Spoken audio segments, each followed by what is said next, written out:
Radhe Radhe friends. 6 जनवरी 2026 सकट चौथ का व्रत रखा जाएगा। माताएं अपनी संतान के सर्वथा उन्नति के लिए, मंगल के लिए, स्वास्थ्य के लिए इस व्रत को रखती है। अगर आप व्रत नहीं भी कर पाते हैं तो आप पूजा कर सकते हैं। आज इस वीडियो में बहुत ही सरल तरीके से घर पर पूजा कैसे करेंगे चलिए देख लेते हैं। सकट चौथ का व्रत बच्चों के लिए रखा जाता है। जिसी तरह से हम लोग करवा चौथ का व्रत रखते हैं अपनी पति के लिए, उसी तरह से बच्चों के लिए अहोई अष्टमी, सकट चौथ ये सारे व्रतें होती है। सुबह सुबह नहा धो के तैयार हो जाइए। संकल्प हमें सुबह ही लेना होता है। पूजा आप चाहे तो कथा कहानी दोपहर को भी सुन सकते हैं या रात को भी सुन सकते हैं। चंद्रमा को अर्घ्य देने के बाद इस व्रत के समापन होते हैं। सबसे पहले देखिए, मंदिर की पूजा कर लीजिएगा। नित्य पूजा कोई भी पूजा से पहले होना चाहिए। उसके बाद हम लाल कलर का आसन बिछाएंगे, चौकी तैयार करेंगे। भगवान गणेश जी की मूर्ति, फोटो जो भी है आप उनके विराजमान करें। कुछ भी अगर आपके पास नहीं है तो आप सुपारी रख के भी इस पूजन को कर सकते हैं। एक कटोरे में तिल ले लीजिए, तिल के ऊपर एक सुपारी की स्थापना कीजिए। गणेश जी के स्वरूप मानकर उनकी पूजन भी आप कर सकते हैं। तो यहाँ पे मैंने तिल का आसन लगा के गणेश जी को स्थापना किया है। उसके बाद हम तिल का दिया जलाएंगे। आप चाहे तो घी का दिया भी जला सकते हैं। तिल का तेल ज़्यादा शुभ माना जाता है। एक लोटा में जल तैयार कर लेंगे। थोड़ी सी दूध, थोड़ा सा अक्षत डाल के या तिल डाल के आप इस जल को तैयार कीजिए। शाम को चंद्रमा को अर्घ्य देना है तो ये जल जरूर तैयार किया जाता है। इसके बाद हम थोड़ा सा आम के पत्ते का छींटा देते हुए भगवान को स्नान कराएंगे। ओम गणेशाय नमो, ओम गणेशाय नमो, ओम गणेशाय नमो नमः। इस तरह से भगवान की स्नान कराएंगे, यानी कि पूरी आसन की शुद्धिकरण कर लेंगे। आप चाहे तो गंगा जल का भी व्यवहार कर सकते हैं। इसके बाद हम भगवान को टीका करेंगे। तो पीला चंदन का, रोली का, कुमकुम, हल्दी, इन सभी चीज़ों का टीका भगवान को होता है। साथ ही में अक्षत स्वरूप हम यहाँ पे तिल यूज़ करेंगे, यानी कि थोड़ी सी भगवान को तिल चढ़ाएंगे। तो गणेश जी की जो पूजा होते हैं, गणेश जी होते हैं विघ्नहर्ता, और गणेश जी की पूजा करने से घर के सभी प्रकार का विघ्न, बाधा विघ्न दूर हो जाते हैं। गणेश जी की पूजा में दुर्वा घास का विशेष महत्व है। तो अगर संभव है तो दुर्वा घास का माला पहना सकते हैं, नहीं तो कम से कम 21 दुर्वा का एक बंडल बना के भगवान को अर्पण करें। तो इसके बाद देखिए, हम यहाँ पे कलावा स्वरूप वस्त्र अर्पण करेंगे, जेनोई अर्पण करेंगे। ओम वस्त्रम समर्पयामि इस मंत्र का जप करते हुए, अगर आपके पास फूल माला है तो फूल माला पहना दीजिए भगवान को, और सुंदर से भगवान का श्रृंगार कर लीजिए। आप अगर वस्त्र आदि पहनाते हैं तो भगवान को प्रॉपरली स्नान करा के वस्त्र आदि पहना दीजिए। और जो हमारे यहाँ पे मिट्टी की मूर्ति की पूजा कर रही हूँ मैं, तो इसलिए इनके स्नान अलग से नहीं होता है। लेकिन अगर मेटल का मूर्ति है, यानी कि ब्रश का है या पीतल का है या तो फिर चांदी का है, तो आप उनको प्रॉपरली स्नान कराएं। इसके बाद हम भगवान को इत्र अर्पण करेंगे। भगवान को इत्र अर्पण करना बहुत ही ज़्यादा अच्छा माना जाता है। पंचोपचार पूजा में भी सुगंधी एक उपचार होता है, तो जरूर हमें इत्र अर्पण करना चाहिए। इसके बाद एक पान के पत्ते में एक हल्दी के गांठ, लौंग, इलायची, सुपारी, बतासा रख के भगवान को भोग अर्पण करेंगे। ये भोग बहुत ही विशेष होता है। मन ही मन माँ गौरी की कल्पना करते हुए हम गौरी गणेश जी के लिए इस भोग को अर्पण करते हैं, और बहुत ही शुभ मांगलिक भोग माना जाता है। अगर आप हवन करते हैं तो इस भोग से थोड़ी बहुत टुकड़ा तोड़ के आप हवन में जरूर डालिएगा। तिलकुट चौथ के दिन तिल का पहाड़ बनाया जाता है कहीं पे, और कहीं कहीं पे तिल का बकड़ी भी बनाया जाता है। किंतु कम से कम तिल का भोग हमें जरूर लगाना है। तो तिलकुट का भोग लगा सकते हैं, तिल के लड्डू घर पर बनाकर भोग लगा सकते हैं। साथ ही में हम जल का भोग भी लगाएंगे। साथ ही में आप कोई भी ऋतुफल का भोग लगा सकते हैं। केला या बेर इस समय लगाना बहुत ही ज़्यादा शुभ माना जाता है, तो ये सारे ऋतुफल का भी भोग चढ़ाया जाता है।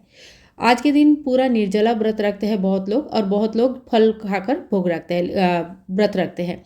तो आप अगर फल वगैरह खा के व्रत रखते हैं तो सबसे पहले उस फल को भगवान को चढ़ाइए, प्रसाद स्वरूप ग्रहण करें। डायरेक्ट फल नहीं खाने से अच्छा है कि आप पहले भगवान को चढ़ा दीजिए, उसके बाद उस प्रसाद को आप ग्रहण कर सकते हैं।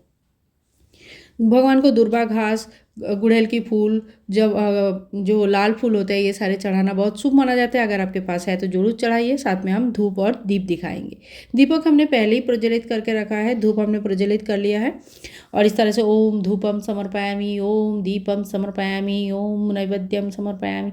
इसके बाद हम भगवान को चढ़ाएंगे थोड़ी सी दक्षिणा। तो दक्षिणा आप जितनी मर्जी चढ़ा सकते हैं। आज के दिन बहुत लोग बायना निकालते हैं, साड़ी, श्रृंगार का सामान निकालते हैं और घर के ही किसी बड़े सास या जेठानी को देते हैं, या तो लोग आप चाहे तो श्रृंगार की सामग्री किसी सुहागिन महिला को भी दे सकते हैं।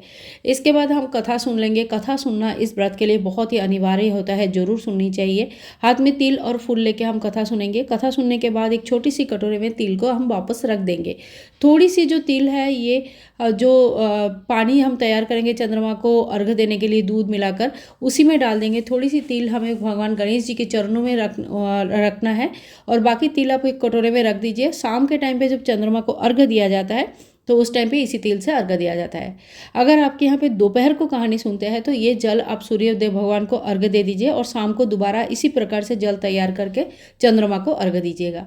चंद्रमा को अर्घ्य देना अनिवार्य होता है। अगर चंद्रमा नहीं भी दिखते हैं तो कोई बात नहीं, जब चंद्रोदय के समय हो जाता है 6:54 के आसपास टाइम है, लेकिन हर जगह पे थोड़ी बहुत टाइम का चेंज होगा। तो उस टाइम पे जहाँ से चंद्रमा आपके घर से दिखते हैं उस तरफ मुंह करके, फेस करके और सिर पे पल्लू डाल के आप इस जल को चंद्रमा को अर्घ्य दे सकते हैं। जल पैर में नहीं आना चाहिए, इस बात का ध्यान रखिएगा। और इसके बाद हम आरती कर लेंगे भगवान के।